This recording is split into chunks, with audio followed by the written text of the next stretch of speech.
L'impression de jongler entre un état très angoissé et un état de déprime où tu as la motivation pour rien faire, je vais te donner une explication que tu n'as peut-être pas par rapport à ce problème. D'ailleurs, moi c'est Arthur, je fais un post par jour pour t'aider à mieux comprendre tes émotions. Si ça te chauffe, abonne-toi.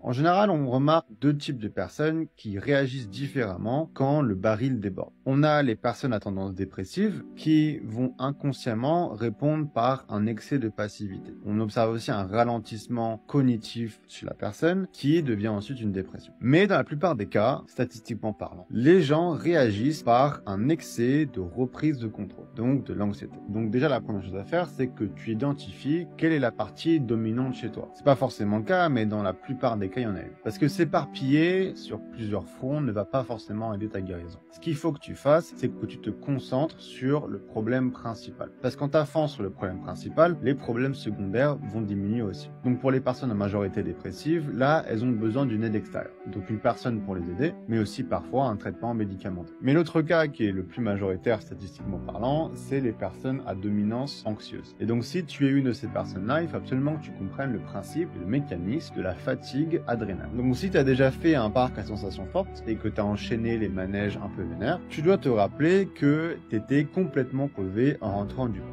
Et donc ça, c'est parce que la sécrétion d'hormones comme l'adrénaline, en grande quantité, entraîne ce qu'on appelle une fatigue surrénalienne, où tu as tellement sollicité tes glandes surrénales qui, avec l'adrénaline, produisent tout un tas d'hormones de réponse au stress que tu les épuises. Et donc ces glandes surrénales peinent à fonctionner correctement jusqu'à ce qu'elles aient le temps de récupérer. Et le truc avec l'anxiété sévère ou modérée, c'est que ça produit le même effet, mais de façon plus discrète, par contre, de façon chronique. Donc tu vas osciller entre des périodes méga anxieuses et des périodes où tu es complètement épuisé. Mais il ne faut pas que tu prennes ça comme de la dépression, parce que ça n'est pas forcément le cas. Et si je te dis ça, c'est déjà pour te faire comprendre qu'il y a de grandes chances que tu n'es pas anxieux et dépressif. Donc c'est important de comprendre ça dans ton sens d'identité. Et donc, simplifie tes objectifs, concentre-toi sur ton anxiété. Si tu appliques les clés que je te donne sur la chaîne, tu diminueras l'activité de ces glandes surrénales et donc ces fatigues finiront par disparaître.